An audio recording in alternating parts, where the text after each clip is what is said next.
di Batam yang setahu saya lesbi jelas banyak, gay jelas banyak, biseksual apalagi, yang transgender yang ganti kelamin setahu saya hanya ada 4 orang khusus di Batam ya. Tapi apakah mereka ada di Batam atau tidak sekarang, tapi setahu saya yang pernah ketemu saya 4 orang itu saya orangnya tahu. Nah, kalau pertanyaannya misalnya bagaimana perkembangan LGBT di Batam dan sekitarnya, tentu jawaban saya pasti ada. Karena hampir setiap kota besar selalu ada. Tapi apakah LGBT itu menjadikan itu sebagai mencari uang? Artinya apa ya, mirip PSK lah gitu ya, atau hanya tidak ada kaitan dengan itu secara tertutup. Kalau di Batam kan kita belum nampak vulgar, tapi kalau PSK, nah itu kan nampak vulgar. Memang banyak tempat-tempatnya, tapi yang namanya LGBT yang sesama jenis ini belum terlihat, tapi prakteknya ada, tetapi tidak ke publik. Nah, memang kita juga agak sedikit miris ya, baru-baru ini muncul ke media di tengah corona, kalau nggak salah di Wisma Atlet Jakarta itu ya, ada hubungan sesama jenis ya. Kemudian kalau nggak salah polisi kemudian keluarkan pernyataan mereka suka sama suka. Orang kan langsung ribut. Nah, sebenarnya kan begini itu masalahnya ya. Kalau dari sisi agama jelas clear itu dosa. Itu tidak kontroversi. Agama Islam dari semua kelompok, Islam ini kan kelompoknya macam-macam nih mazhabnya ya, clear itu tidak hilafiyah, kan berbeda dengan kunut, salah. Bahkan semua agama pun, apapun agamanya itu salah. Nah, yang membedakan adalah aktivis, ada yang boleh ada yang tidak. Cuman bagaimana cara kita menanggapi, menurut saya payung hukum yang diperjelas. Karena hukum kita tidak boleh gitu ya menghukum orang yang melakukan suka sama suka kalau tak melanggar hukum. Contoh, yang dikatakan zina dalam Islam itu kan ketika lawan jenis ada pihak yang dirugikan. Contoh, laki-laki perempuan ya berzina, kalau suka sama suka tak ada masalah.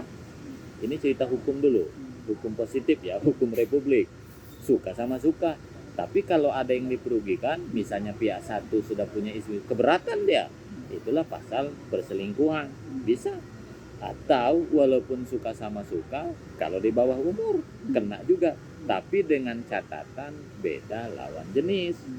Tapi kalau satu jenis bagaimana? Karena pasal hukumnya tidak ada. Yang dikatakan zina itu kan ketika beda lawan jenis. Oke, kecuali di bawah umur. Kan di Batam ada kemarin, malah maaf ya, imam masjid, teman saya juga kan, yang sekarang kalau nggak salah diputuskan 12 tahun itu kan. Tak perlulah kita sebut di mana. Tapi yang salah teman-teman tak banyak paham itu. Nah, itu di bawah umur. Nah, artinya di sekitar kita ada. Kebetulan saya kan juga sering ketemu mereka. Ya, sekretariatnya juga ada, yang lesbinya juga ada, yang gaynya juga ada. Bahkan mereka kalau nggak salah setiap tahun ada kontes. Saya pernah juga menghadiri acara teman-teman itu di Kepri Mall kalau nggak, karena ini biaya internasional. Kalau nanti menang di Kepri, dia akan lomba di nasional, biasanya di Bandung ya.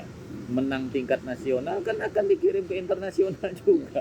Konon menurut mereka ini kan biaya juga dari aktivis HAM internasional. Buktinya di mana dilindungi? Kalau kita misalnya buka FB menyerang LGBT, itu pasti diblokir. Iya kan?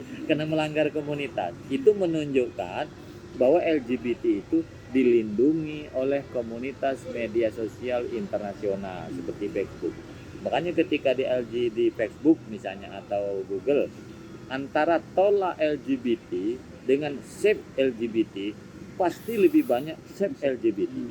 Kalau jumlah kan tidak ada data pasti, karena tidak ada statistik. Yang ada di kita ini kan hanya jenis kelamin laki-laki perempuan, tidak ada menentukan yang antara laki-laki perempuan. Tapi prediksi saya itu lebih dari ribuan. Kenapa begitu? Ya pertama, dilihat orang yang ngadu kepada saya terlalu banyak. Yang kedua, Waktu dulu pernah diskusi di pusat informasi haji, ada salah satu dosen menugaskan mahasiswanya mengadakan riset, itu ternyata banyak juga yang terjebak LGBT. Apakah betul banyak? Gampang lah. Kalau malam-malam tengok aja bencong tuh berserakan di pinggir jalan. Iya kan? Di Batu Ampar beberapa WK. Jadi sebenarnya kalau pertanyaannya Mas Zaki banyak, ya pasti banyak lah. Bencong aja berapa? Belum lagi tempat salon-salon itu. Iya kan? Banyak itu khusus Batam, belum lagi Kepulauan Riau. Khususnya terutama di Karimun, Tanjung Pinang, Batam. Itu yang sifatnya terbuka, belum tertutup. Kita ingat dulu ada pembunuhan di salah satu sop ikan kan? Ternyata itu juga artinya ada. Bahkan di Batam ini juga ada, di sekitar kita ini tak perlu saya sebut ya. Ada dosen juga ya dilaporkan istrinya ngadu ke pengadilan. Tanyalah dengan hakim di pengadilan itu. Yang banyak juga salah satu item materi gugatan itu ya suaminya terjebak cinta sejenis. Ya, tugas kita sebagai mubalik hanya bisa menghimbau, hanya bisa berharap pertama kepada orang tua, ya kalau bisa pemerintah juga buatlah payung hukumnya. Kalau sudah ada payung hukum kan pemerintah Kota Batam, gubernur enak menindaknya, minimal memberikan penindakan. Saya ingin juga saran kepada orang tua, hati-hati kalau anak kita ya, kalau suka pergi ke tempat nge-gym. Ini kan senam kebugaran. Kalau yang perempuan apa namanya itu? Ya senam-senam jogging segala macam. Ya itu kan ada itu kan. Nah, itu karena apa? Karena saya memang sering berhadapan dengan suami yang istrinya suka sesama jenis, apalagi bapak misalnya istrinya suka dengan sesama mak janda. Ini hati-hati, begitu juga laki-laki. Dan saya ingatkan pada teman-teman Mas Zaki, teman penyuluhan. Saya sering ingatkan, selama ini kan laki perempuan yang begini dengan suami, awas ya kau jangan main perempuan di luar. Nah rupanya laki-laki ini punya akal juga, oh kalau begitu tak boleh main perempuan, kalau begitu sama laki-laki boleh.